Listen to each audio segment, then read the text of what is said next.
go with them to meet Swamiji in the Mylapore Sai Samaj. He was then the president of the Sai Samaj in Chennai. And I had a very interesting situation most of the time. Most of you may not be aware that my grandfather was an atheist. He didn't believe in this concept of God, religion, rituals, nothing. He just believed in Swamiji. And my grandmother was a person who had totally surrendered to Swamiji. For her, life didn't exist without Swamiji.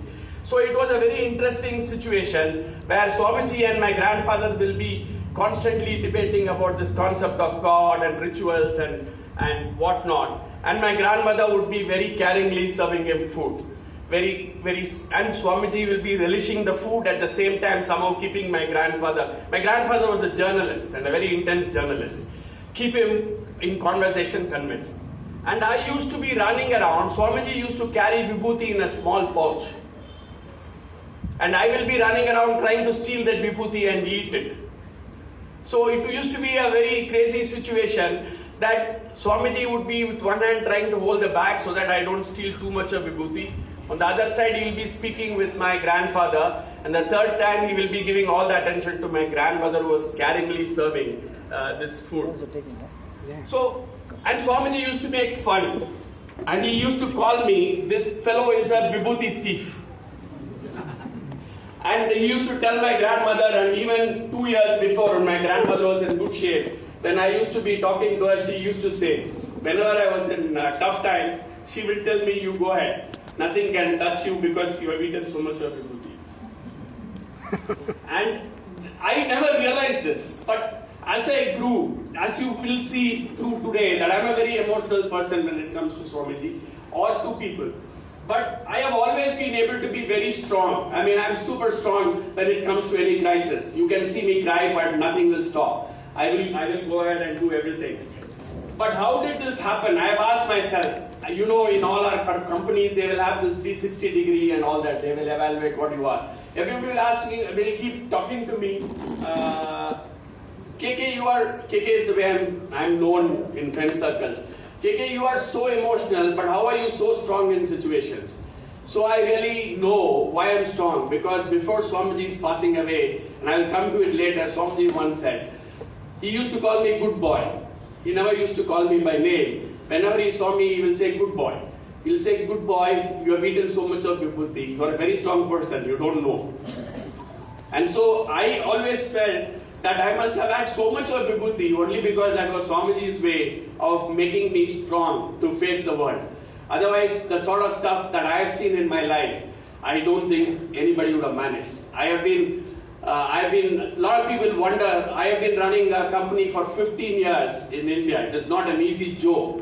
A lot of people ask me how I do it. I know that it is because of the vibhuti I ate with Swamiji, because that was what made me so strong. Swamiji had a unique way of teaching you. As I told you, his teaching was he never told you, you do these three things. But he had a way of teaching you which is that even if I think now, I say, why can't we have teachers like that? So Swamiji, my first serious learning with him was, I think, when I was about 10, 11 years old. I used to be a very playful kid. You must have understood from stealing the vibhuti that I was a very playful kid. I never focused on deep learning, but always wanted to be seen winning. In fact, I used to go for tests, and then the test will be for 2 hours. I'll finish the test in 15 minutes and come out of the room. And then hoping to hell that I will do a good job and I'll get good marks. But then, at the end of first quarter, my parents were very ambitious people for their children. They wanted their children to top the class, whatever. And I was here, this playful kid, who wanted to win somehow to show my parents that I'm also good. So it happened once, I got my quarterly marks and I just about passed. And I knew if I go home, my parents will kill me, saying that, why haven't you done well? They will put in another 10 tuition masters and then life was going to get terrible. So what I did, I quietly took the paper and I changed the marks myself. I made 30 into 80, 20 into 60. And then I went and showed them. So I had one day of joy. Then the actual report card came, which carried the actual marks. And then when this happened, I know my parents were very upset. My grandparents were even more upset because I was very, very close to my grandparents. So they went and complained to Swamiji. For us, life, Swamiji was the friend, the judge, the guide, the god, everything. So they went and complained to Swamiji. So I was all of, I think, 10 and a half years old in 6th standard. So Swamiji, that was the only time I have had a very serious conversation, serious Swamiji dealing with me. Always Swamiji used to make fun and play with me. So he called me and he took me to, there used to be a separate room, Narasimha Swamiji's room in the Chennai Sai Samaj. So he took me alone into that Sai Samaj, the Narasimha Swamiji's room. And then he, in a very nice manner, but very serious. This was the first time I saw Swamiji very serious with me, first and last time. So he called me and he said, I want you to make 2 promises. I mean, a 10-and-a-half-year-old kid, 2 promises, I don't think is very easy for you to understand. You are a small kid, you know, Heltar as Swamiji, now Kelananta, I listened to him. And then he said, number 1, you give me a promise that whatever work you do, whatever job you do, you will work very hard. The second thing he said, you just tell me now that you will never lie again in your life. So I was a small child, 10.5 years old. So when somebody, you know, if your father tells you, you say, chocolate kudtira. So you immediately ask what you are going to get in return. I also asked Swamiji, Swamiji, I will do it, but what will I get? So Swamiji said, please no, you do this, you will never fail in your life. So I said, how will I know? Naan nimgu promise kodtini. I will tell you that you will never cry. So I said, tell me, how will I know that I am not failing? At 10 years, you don't know what is success or failure in life. So he said, simple thing I'll tell you. Your problem here was marks. From today, if you follow what I tell you, you will never get bad marks in your life. Okay, Swamiji, but how do I know that you are with me? He said, I promise Martini, I will come to Chennai every time your final exams begin. And I will be here during the exams. And then I will go back to Bangalore. And tell me how blessed can one be to get a promise like this from Swamiji. And believe it or not, my life in academics changed. I never got bad marks after that. And I promised Swamiji, and I have followed this to the T. Even today in my company, I say, I'm the worst witness to put for you in the court. Because I will not lie. Because I know the day I lie, I will fail. And imagine how he taught me, very simply. Nobody in school will teach you like this. And this, I believe, has been the 2 big learnings which I have followed till date. If you give me a job, if somebody gives me a job, I work very hard to ensure that I do the best I can. And second, I try to be honest all the time. And it has worked very well, and it has actually defined my life. So many people who know me, they don't like me because I will be straight on the face and tell them. Even at home, I suppose I fight the most. Just because somebody says something, I don't agree. But most people don't know why. Because that's a promise I made my Guru. It has made me what I am. Not many people thought in the corporate world, KK will ever go this far. Because he's too blunt, he's too honest, he's too outspoken. But there I am. I made no effort. My Guru pushed me through. My next learning with Swamiji was a bit more funny. Bit more fun, I would say. Because I was going to, see, this was again a big learning for me, and even today, this has made me very, very happy in life. I was going to participate in an elocution competition. This was on Swami Vivekananda education or Atara.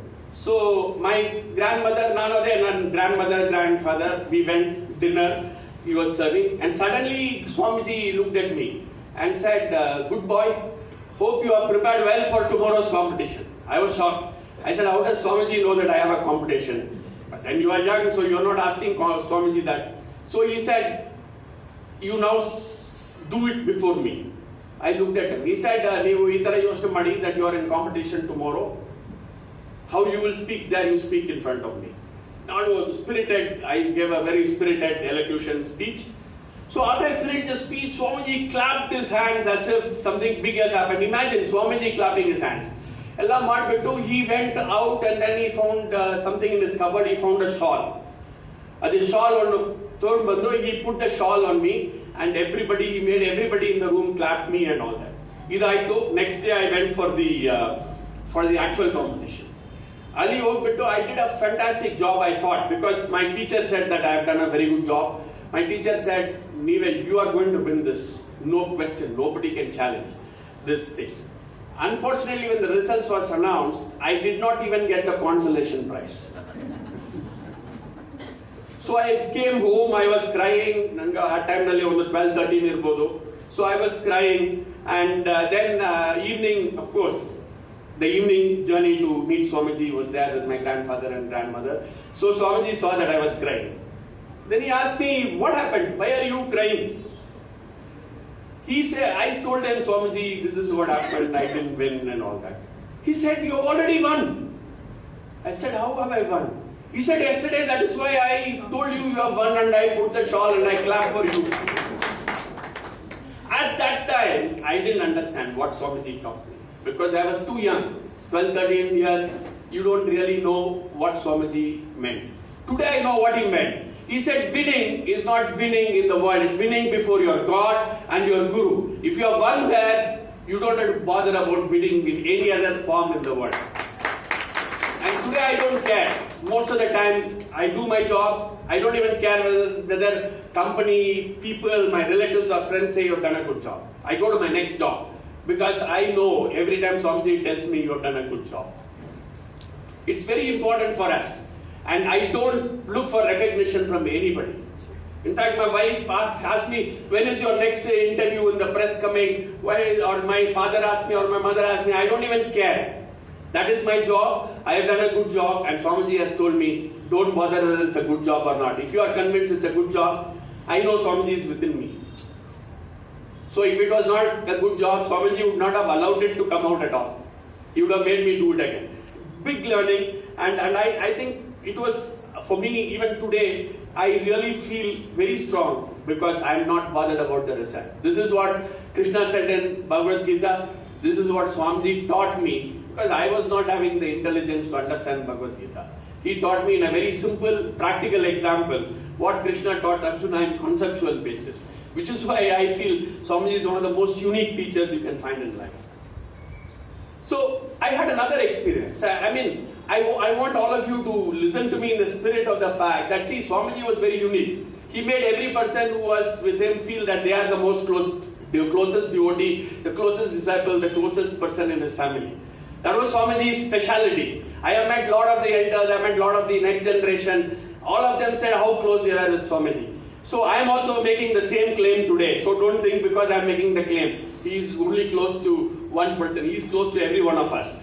So one of this example, Swamiji in the initial stages when he used to come to Chennai, used to sleep in our house. He used to sleep on the sofa in the night, and I used to sleep on the floor next to him. And so Swamiji used to wake up very early in the morning.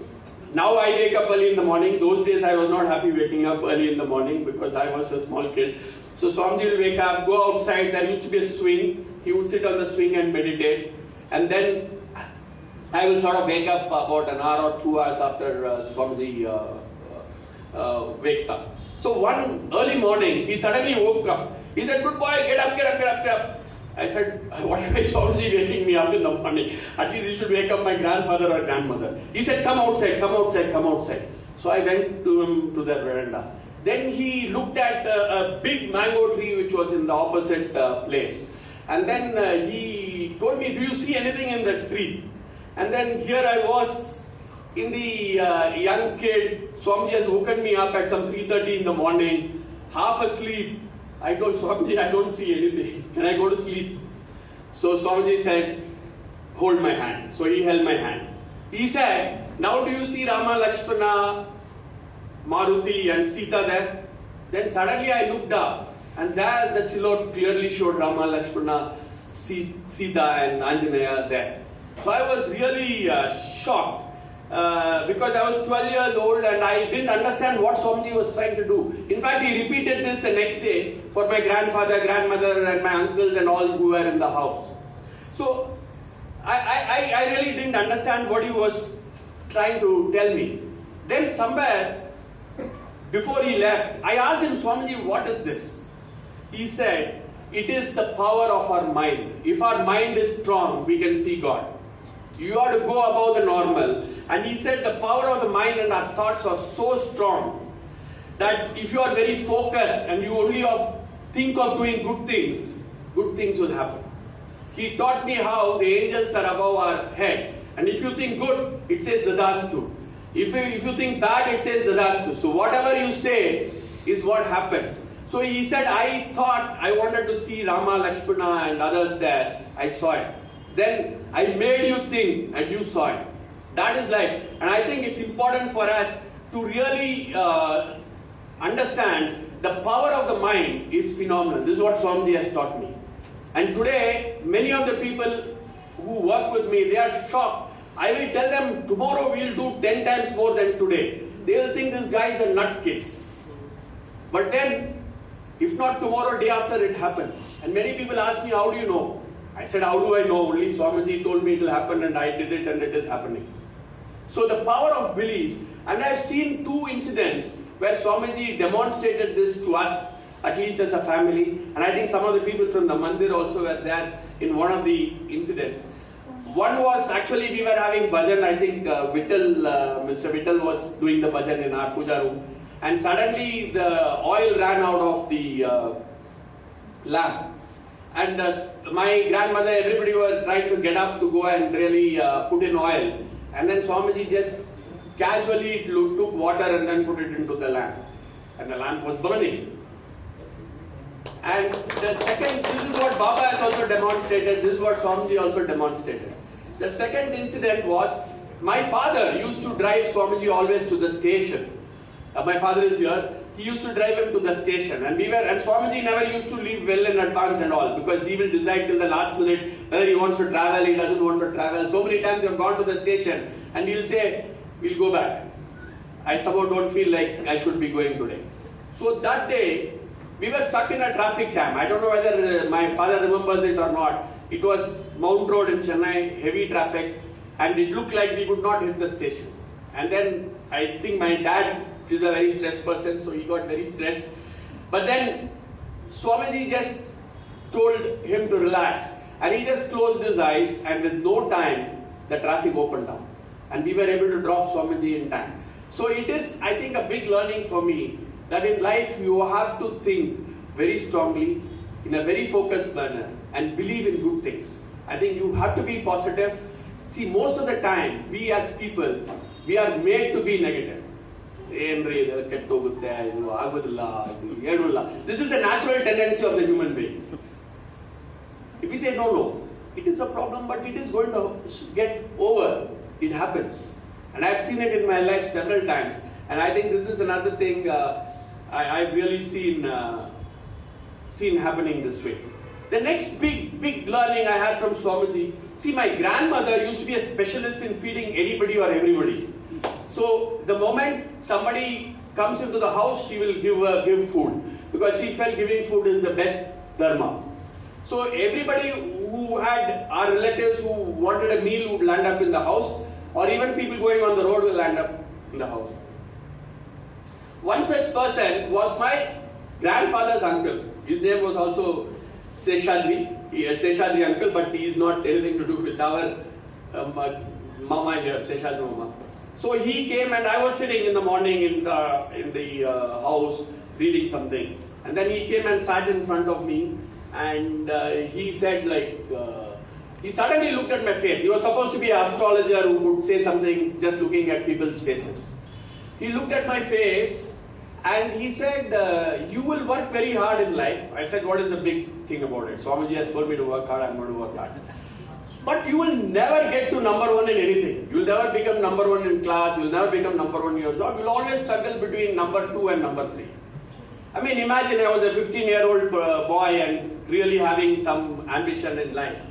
And so I was very upset. So I went to my grandparents and I said, this man is saying it. My grandfather started laughing. He said, whatever he's saying, why are you bothered? But I was bothered because in our sort of families, they build all this story about everybody. People have told me this Seshadri Mama says it will definitely happen. There is no doubt about it and all that. So I really started, I was actually quite devastated and I was crying. And I went to meet Swamiji in the evening again when he was having dinner. And he started asking me, why are you not looking good? And then I immediately started crying in front of Swamiji. He stopped and looked at me and asked laughing, why are you crying? I said, this is what happened, Swamiji. This Shehda Mama said, I said, I am feeling very bad that I will not. Because I didn't even know what number one was in life that time. Now I don't care. I don't want to be number one. I would be happy to be number 15. It's a better thing than being number one. But when you are young, you have all these ambitions and aspirations. Then he started laughing loudly. And it made me cry more. I said, Swamiji is laughing loudly. He stopped and looked at me and laughingly, he said, do you believe in me? Do you have faith in me? I said, of course, Swamiji, why are you asking this question? He looked at me and said, I have made you a promise. You have belief and faith in me. And let us see what happens in life. And most of you, I think, who know me know what has happened to me in my life. So I think that was the biggest message Swamiji gave. You have belief and faith in a guru. You have belief and faith in what you are doing. You will be successful in life. So there my first phase of experience with Swamiji as a kid, child, ended with these three big learnings. One, be honest, work hard. Number three, have faith in your guru and God, because that will really take you through life. So three good lessons. So I was going to go to my engineering college, and my grandfather was very excited about me going to engineering college. So he said, I'm going to take you and give you a factory visit to all the public sector undertakings in Bangalore. ITI, HAL, we visited. He said one day he had organized, being a journalist, he got appointment with everybody and we were supposed to be taken to this factory. So after the whole visit for the day, we would come in the evening to the mandir. The then Sai Spiritual Center, which was a very small mandir. Now, thanks to our chairman, it is very big. And then Swamiji will make us sit and make us recite 3-4 rounds of Vishnu Sahasranama. And then he would send everybody off, because Swamiji was always particular that everybody should leave at 7:30, 7:45. Especially the women folk, he was very clear they should be at home before it gets very late. So he would send them off, and the only conversation I would have with me was about my factory visits. I used to be really quite excited in describing to him what happened.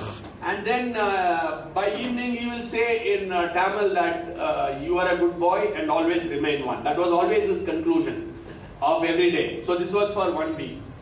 On the last day, we were going to leave in the evening. So he said, no, in Tamil he said, you please come to the mandir. So we went to the mandir. And then there was Mr. Lakshman then. We used to get dropped in Mr. Lakshman's car then. And that day Mr. Lakshman had given the car for the full day for us. So, and then Swamiji said, I'm also going to come with you. So my grandfather, Swamiji and me, we went outside. He took us to two Balaji Srinivasa temples. And then suddenly he said, I want to go and see Sri Krishnamurti's son Venkatesh. So from somewhere, he was studying in a school in Cantonment. So we all went to, I think it was Cantonment, I remember vaguely. So we went to the school. Then he called Venkatesh, and then he was patting him on the back and all that. And then after that was over, he really, I was just looking at him and he told me, don't you think, good boy, this education is very important in our country, no? We should try to educate everybody. If we educate everybody, everybody will be good. So that day, I got two messages from him. One message was how he cared for people. I mean, suddenly he felt he wanted to see Venkatesh, and then he said, I'm going to go and see him. So he went to the school, called him out of the class, and then patted him on the back and came. I mean, this is a care I don't think any guru or godman do at all. I mean, At the end of the day, imagine in this scheme of devotees, in a scheme of life, to really choose a small boy and go and do that. The second was Swamiji's concern about education. I learned that given a chance, Swamiji would want to do a lot to educate people. Because he strongly felt, and I was just getting into the adult life. And I took this advice very seriously. And I really feel even now the hair on my hand stands up, because I think how did he prepare me for even my retirement at that time itself. On the last evening, we dropped him in the mandir and then he said, come with me. So he took me to his room and with his own hand put the vibhuti on my forehead and blessed.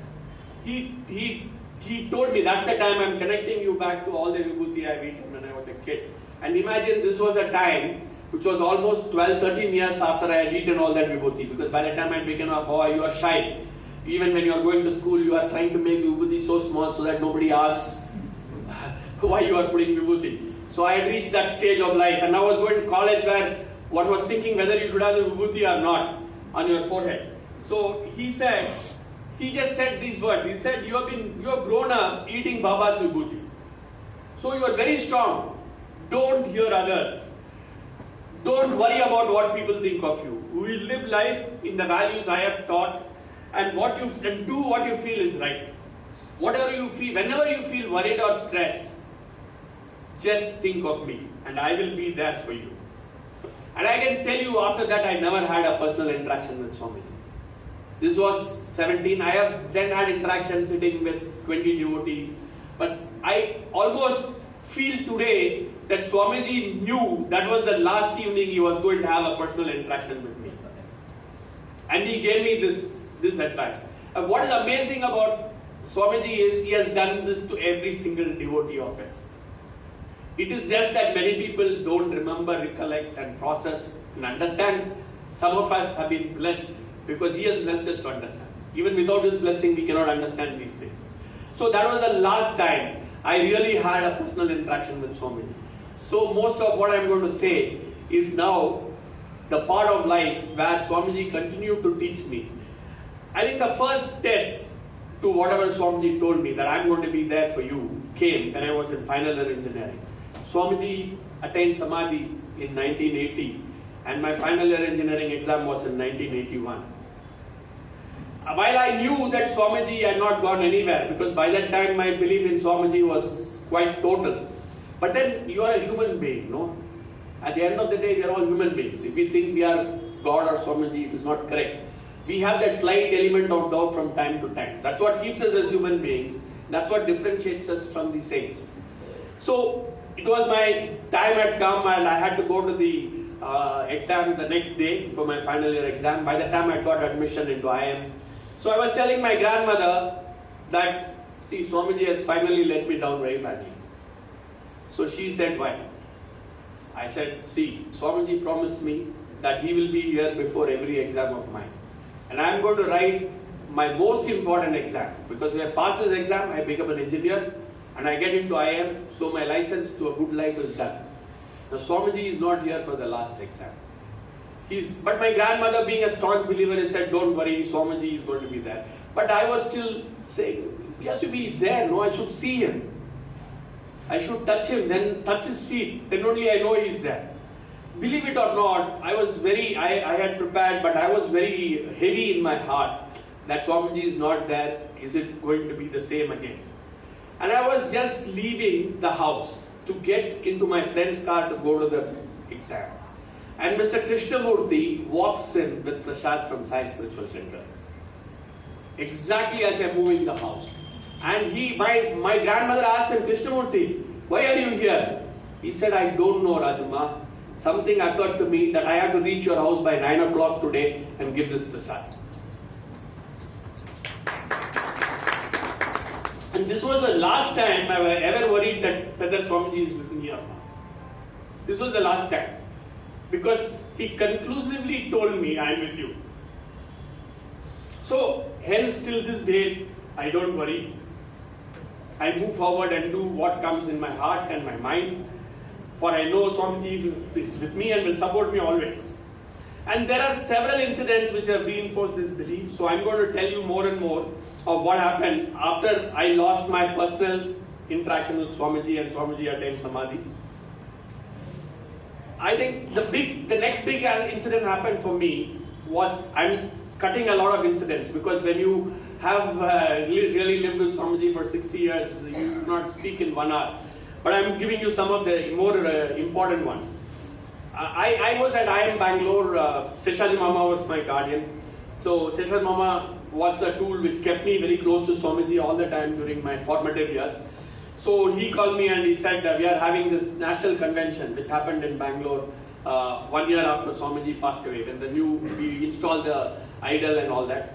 So I went and Swamiji and Seshaji Mama convinced me that I should speak for 2 minutes in that convention. So I could hardly speak. I was crying and somehow managed to speak something. Because for me, I was still in denial. I couldn't accept the fact that Swamiji is not there.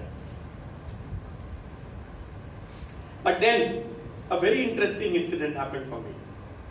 So, I finished the speech and I came walking out of the dais and I was walking, I wanted to run out of the hall because I was crying, you were adult and you don't like people seeing you crying. Then a gentleman walked up to me and this was a gentleman called Mr. Mehta, who used to be in charge of the Sai Baba Mandir in Chandigarh. I think some of you know him. So he walked up to me and he sort of hugged me and said, see, I went to Swamiji's room and I spoke to Swamiji. I said, come on, I've never spoken to Swamiji after his Samadhi. But he said I spoke to him and he told me, what is your name Krishnakumar? I said, yes, my name is Krishnakumar. So he told me, Swamiji told me to tell you that he's with you. He told me that you will cry, and I have to tell you that Swamiji is with you. And believe it or not, he was a stranger, I didn't know him, and he came and told me, and he was in touch with me for several years till he passed away. And I felt it was Swamiji's way of handling the human in me. That I can, from time to time, get very, very down because of that. This was again another area where he really put in the belief into me. Actually, at that point, and one of the things Mr. Mehta said, and I tell you how Swamiji really plays a role in your life in teaching, if you really are very sensitive and listen to him. One of the things Mr. Mehta told me was that Swamiji has asked you to go to Tirupati regularly. He wants you to go as regularly as you can. So it started a journey for me which was crazy. I think my mother, my wife, all of them will remember. I used to go to Tirupati 3 times a week. Sometimes five times a week. Because for me, whatever Swamiji said was gospel truth. Sometimes it was crazy. And I was in a small job. By that time, my father had got almost bankrupt. We were struggling as a family. So I was into my first job and just earning a very small amount of money. 1,400, 1,500 rupees. And we used to really struggle. I think my wife and mother and father will remember all the fights I used to have, or every paisa we used to spend. Because I was always stressed, because by the end of the month there would be no money in the bank. So my trips to Tirupati were tough trips. I used to take a bus, take a bus from my house to the bus stand, bus from there to the foothills, then a bus from there upstairs. I would have no contact. I'll stand in the queue for hours, go see, have the darshan of the Lord, and then the same night, immediately I have to get back and go to work. It was a very tiring experience. But I kept it because I went with what Swamiji taught me, that you have to work hard if you have to succeed in life. And in one of these visits, believe it or not, by that time my belief in Tirupati increased. Even though I was agnostic, I was like my grandfather. My grandfather was an atheist, I was an agnostic. I believed sort of in God, but at the same time for me Swamiji was everything. I never really had to really go beyond Swamiji to think of it, but I went to Tirupati regularly. In one of these visits, and you know in the queue you have to stand for several hours. If you are in that Dharma Darshanam, you have to be standing 3, 4, 5 hours. Even then, now it is 15, 16 hours, then it was 3 to 4 hours. So I was standing in the queue and suddenly I was distracted. See, I cannot see people cry. I don't know whether Swamiji have made it for me. If I see people cry, I just lose it. I'm very disturbed. So there was a family which was crying. So it was disturbing me because you are standing in the same queue and they were continuously crying. And I start crying when I see people crying, and it was very distracting. So I was feeling very tense. Because if you can't do anything, tension builds up. No, you are not able to do anything. Then finally, these were 3 people who had come from Chennai. Then I got the confidence to ask them, why are you crying? Then they told me, see, somebody has picked pocket. We don't have the money. We don't have the money to get out of the temple and go home. And we don't know what to do because we don't know anybody in Tirupati. So this was a very tough situation for me because I also had just enough money to buy a bus ticket from Tirupati to Chennai. It's not that I had too much of spare cash, I had some spare cash. So suddenly, from somewhere, an old person landed up and told me, why don't you see, you look like it was very easy to, I thought then, to spot me. And he said, you seem to be a good man, why don't you give them the money to go home? Then I gave him a big lecture saying that I don't have much money myself, so how can I give them more? He said, but check your purse, maybe you will have some money, you give it. I had some extra money, so I knew I had that extra money. But I could not tell him, because if he says give it, then what do? I will be, suppose I want to have a cup of coffee or tea, I will be stuck. Then he gave me one story of the Akshaya Patra. I think all of us know what the Akshaya Patra is. That the more you give, the more it comes. He gave me this lecture, and then I was looking at the family, look this side, he had disappeared. I could find him at least. So I said then this may be Swamiji telling me to give. So I took my purse and I gave all the extra I had. Whether it got them to Chennai or not, I don't know. But I gave all the extra I had. I knew the ticket price, so I kept that alone. And then I came back to Chennai. Believe me, that was the last time I ever went by bus to Tirupati. That was the last time I ever went by bus to Tirupati. Next morning, I went to my office and found that I've been promoted to head the company. My salary got increased by 3 times. 3 times. It doesn't happen. So, I realized that was a message from Swamiji, that it is yours to give and it is not yours to worry what will happen to you. And I think that was a turning point in my life. I know that my wife knows it. That coincided with the year my daughter is born, so my daughter says that she brought me luck. I'm happy. After all, she should feel also happy. But believe me, I never looked back in my career or personal life. I never had to check my bank account after that. I used to review it 60 times a month. I don't review it even once. So this is what Swamiji taught me. This is the biggest lesson Swamiji has taught me. That never take, only give. And how to give is not yours. Somebody from upstairs will decide if you give, how to give. And I think this has been a big thing. And I personally, after that, really looked at life in a different way. Because I suddenly realized my life was possibly, I never thought about it till that day when I got this. Nobody moves from tough life to good life in 6 hours. It only happens in the movies. One song and the hero will become from pauper to the richest person in the country. But it happened in my life. So don't think that the movies are not right. But if you have the right guru, the right advice and the right blessing, it will happen to any one of us. So when I reviewed my life, suddenly I felt so blessed. I had a fantastic wife who is the epitome of all goodness. I was born to good parents, illustrious grandparents. I had 2 children who really I am proud of even today. Because I have not, in today's world of reservation and capitation fee, I have not had to spend even a pie on them.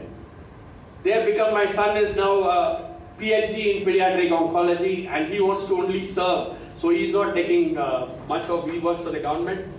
And so it really, I suddenly concluded in the next few minutes that what my guru was trying to tell me is, you can, while your destination is pre-decided in life, while a lot of things are written, like my famous uncle of my grandfather told me, you will not become number one. But Swamiji was all the time telling me, be honest, do the right thing, and move in the right direction, believe in your God and Guru, and then there is no way anything can stop you being happy in life. See, I believe success is equal to happiness. Are you happy? Are you peaceful? That for me is success in life today. It was not 25 years back. Today I can be very happy and successful sleeping on the floor in Poyamani or staying in a super 7-star hotel, because it really doesn't matter. And that is the day I realized that this was what it is. And I also realized, live for giving. For you are not going to take anything with you. What are you going to take with you? You came into this world with nothing and you're going to go in this world with nothing. The more you give, you will have more to give. And that is what I keep telling everybody at home. If I give, lot of times I give, and at some point of time there are people who get worried at home, and then I tell myself, I didn't have all this. Somebody gave it to me, I'm giving it. If somebody wants to give more to me, I'll give it. If somebody doesn't give more to me, I'll be happy with whatever is that I have to do. So I think the most important thing that I learned on that day is that you need to really start giving. And from that day, I have started working on something. And I think the final learning, before I get on to say something about what I sum up as teachings of Swamiji, is that I think we should all live in life to be pronounced winners by our Guru or God. And Guru or God is really your conscience. If your conscience, that's what Swamiji taught me. Because Swamiji was not there to test whether I was doing the right thing or wrong thing. I believe Swamiji is my conscience. When I do something wrong as per my conscience, I am doing something wrong as per my Guru's advice. If I am doing something wrong as per my Guru's advice, it means I am doing something wrong in the court of God. And then your life is meaningless. Whatever you achieve, whatever you earn, whatever you do, it is meaningless if you don't win this battle. I think the most important thing I wanted to say is that Swamiji, in all this, what I have described to you, I can go on talking for the next 5 hours of all the other small experiences I have had and I have every day. I think even coming for this meeting today, I was not sure till yesterday evening whether I can make it. I didn't tell my uncle or Mr. Srichan, because I know I will really create stress by saying this. But then I just relaxed. I said, if Swamiji wants me to speak today, he will somehow fly me in and ensure that I speak. So I kept quiet. Every time somebody will say some meeting today, some minister wants to meet you, this, that, I just kept quiet. And here I am today. So to have the humble opportunity of speaking to you. That is where I believe as a Guru, Swamiji was very unique among the 20th century Gurus or the present Gurus. He was very unique in the sense that he was a very unassuming teacher and protector out to his devotees. So much of a protector. Every time somebody fell sick in our family in Chennai, Swamiji will be there outside the house in a car. Every time somebody was terribly sick. That is the level to which he cared for his devotees. But the most important thing is, let us remember that he will coach those who have belief in him and his values. He is not going to coach anybody or everybody, because you need to have belief in him, you have to surrender to him, and then he will coach. He was not a typical Madhadipati or very religious person. I have not seen him. I am only saying my experience. Some of you may have seen him otherwise, but I have not seen him behave like the Shankaracharya or the mudheads and all that. He sought enlightenment for himself. He wanted to become an enlightened person. He wanted to really go from a human being to a saint and close to God. So he was in this pursuit of getting to become a God, a Guru. And I believe it was incidental that I had the good fortune of meeting him in this journey, and even better that he decided to help me as my Guru. In fact, I was sitting with my uncle, who is now a good astrologer, Patsadi's son. So he was just scanning my horoscope up and down and telling me, Babu, he calls me Babu, Babu, I don't see anything special in your horoscope. How did you become so big? I said, there must be something special in my horoscope. He said, how? I said, if I didn't have something special in my horoscope, I would not have met Swamiji. Because I became big because not of my horoscope, but because of Swamiji. So here I want to really give an example or a quote from the Mahabharata. Actually, see, all of us think we know everything and we can do everything ourselves. Suddenly when the results are going to come, like my daughter will just play through the year. When I take her to get her final report card, she will suddenly want to go to the temple, put one vibhuti and all that and be very pious. So similarly, most people think that they are doing everything. In fact, when Arjuna went for his famous Swayamvara and he had to hit the fish by looking at the water, Arjuna told Krishna, you are supposed to be my real God and benevolent person, whatever. But I have to do everything. I have to take the bow, I have to tie the string, I have to look at the water, and I have to hit the fish on its side. So what is your contribution to this whole thing? So Krishna tells him, Arjuna, you have to do all that. But I will keep the water still so that you can see the fish. And that is what Swamiji has told me. In all this confusion, why have I succeeded? Because Swamiji has kept my mind still so that it can think and work its way to success. And this for me, in a nutshell, is what Swamiji is all about. My dream actually is that I think Swamiji has done enough to really guide me, take me to where I am today. I'm fanatically Swamiji's devotee. I know Mr. Srichand may also feel upset about it, but for me, Swamiji first, second, third, fourth, fifth, sixth. After that, I will look at Baba, I look at Srinivasa, I look at everybody.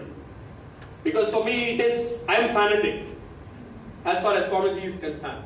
So my dream is to pass on his teachings, because he was a unique teacher, he was a unique guru, he was a person who never thought about himself, he only thought about you look at all today's gurus and everybody.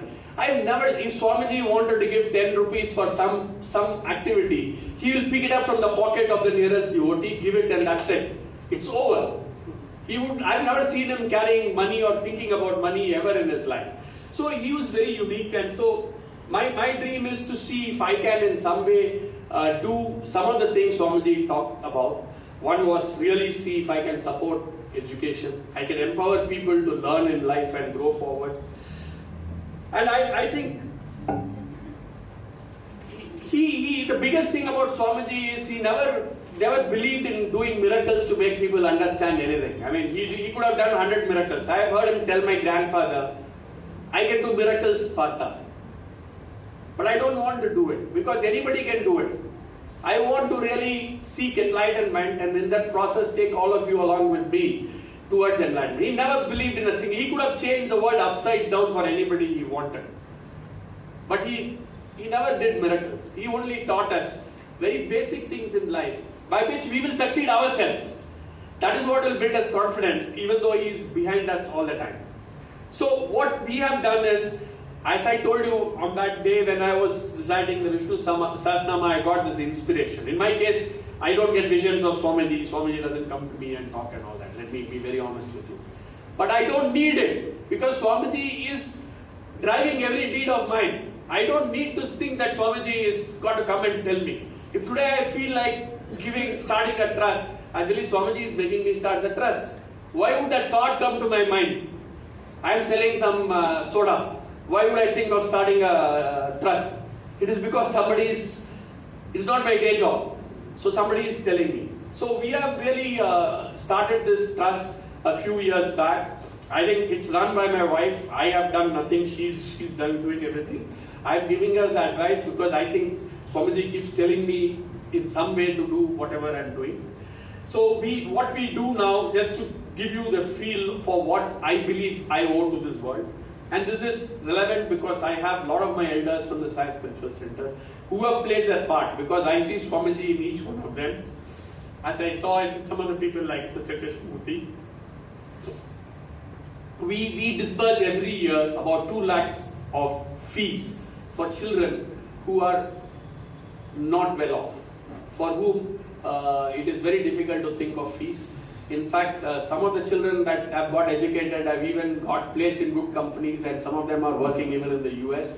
So we are very happy that we are able to do that. We actually do a lot of work with the poor people in the village, because Swamiji was such a caring person. I mean, if he saw somebody suffering, he would really care. So when we had the famous floods in Chennai, we helped rebuild a village by really setting up a group and funding them to construct their houses.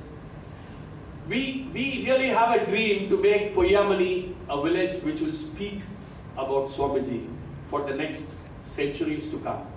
That has been my whole vision in life. So if at all I believe sincerely that if I am earning money, it's because Swamiji wants me to do this. He would want his establishments to speak to the world.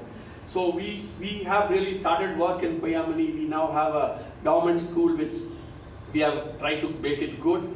Actually, the next week we are inaugurating a Montessori school for the smaller kids in the village, because the mothers and fathers spoil them otherwise, because they are not as well off as us. So once they go to a school environment, they will be in better shape. We are working towards creating a skill center and a women's empowerment, a business which will be owned by the village Poyamani. That we are trying to get some methods of getting some co-packing or toll packing work, where the people of the village can make money every year, which they can reinvest into their lives and do whatever is good for them. And we try to really spread the universal prayer of Swamiji. We have printed large books where we carry Swamiji's universal prayer, and we distribute it all over. And if I get a chance, I put Swamiji's picture wherever I can. When we did this village, it was a Christian village. The only thing we insisted is you ought to keep Swamiji's photograph. I don't care. I don't want anything else. Keep Swamiji's photograph and his universal prayer. So they had no choice. We put it there. And then I have a temple near my house in Jakkur in Bangalore. Those guys wanted to build some Gopura and all. I said, you do whatever you want. I want Swamiji's photograph also in the temple. It was not a Baba temple, it was a Ganesha. It's a what do you call that? It was all the gods there. So we put Swamiji there. So for me, I can go to Jakkur, the temple, and I see Swamiji there. So so wherever we get a chance, we get Swamiji's photograph and his universal prayer. Because I believe this universal prayer is something which is just amazing. Because how can somebody who recited Vishnu Sahasranamam, who is Baba's disciple, Narasimha Swamiji's disciple, put in a prayer which just goes above religion, which goes above any particular caste community. It only talks about the general good of the world. This, in a nutshell, for us sums up Swamiji as a guru and as what he wanted the world to become. Because he wanted the world to move above the religion. This is my final big learning from Swamiji, is that if you want to be spiritual, you have to leave religion very much behind. Because spirituality comes by the broadness of your thought, the broadness of your concept, and the ability to listen to your inner self. It has nothing to do with worship. And this has been my biggest learning. And I personally believe miracles happen, but miracles don't happen by accident. Miracle happens by the design of a guru, by the design of a guru who has been put into your life by God. And I personally believe my life is a miracle. I'm a middle class person, totally introverted, very shy and diffident about myself. And not only that, I really barely can keep good conversation on any general knowledge subject. I have made it in life. For me, you can call this a miracle. I think it's a miracle. But at the same time, I believe the miracle is not something which happened by accident. It has happened by the force of my guru pushing me through life in a way where I can only be happy and successful. So, I think I have taken a decision, and I took this decision 3 years back, that I want to dedicate my retired life. I know Mr. Sreechan keeps telling me don't retire so easily, KK. But I want to dedicate my retired life whenever I retire. I'm sure Swamiji will decide when I'm going to retire. To spread Swamiji's simple teachings of honest, unconditional love. Unconditional love. Hard work, education for the children, and may everybody have good fortune. May everybody realize his ambitions. May everybody rejoice everywhere. So I have created this trust with that view, and I am very clear that this trust is basically Sai Spiritual Center's property, because I have no right to own anything myself.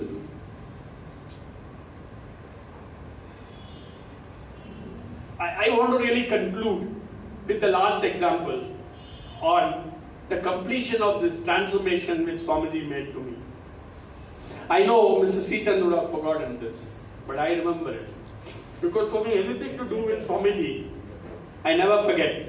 From my third or fourth year till date, it is always so super etched in my memory. Because I always get it back to understand whether I have missed some learning which Swamiji wanted to put into me. So every time I think, I learn. So I remember, I'm sure Mr. Sreechan is very angry with me also. But he has asked me several times to tell me, KK, you are in a very good position. Why don't you collect donations for me for this project or that project? Of course, if it anything to do with Swamiji, for me that is life. But I have always told him, I think he will remember, I may not be able to collect, but you tell me what money you need, I will give it for you. Or like Abhimanyu was taught by Krishna of only how to get into Padma Yugam, Swamiji taught me of only how to give, not how to take. And I will not take, I will give.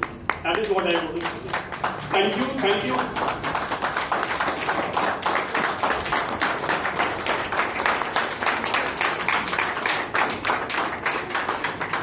Thank you very much, Krishnakumar. I'm sure that all we assembled here heard to an electrifying, emotional journey of speech, which I don't call it speech. It was a real experience what Mr. KK, as everyone knows him, KK went throughout his life since his childhood, and I'm really happy because me being a very young kid when Swamiji was there, even I had an opportunity till my 10th year to have his very vague memories of Swamiji.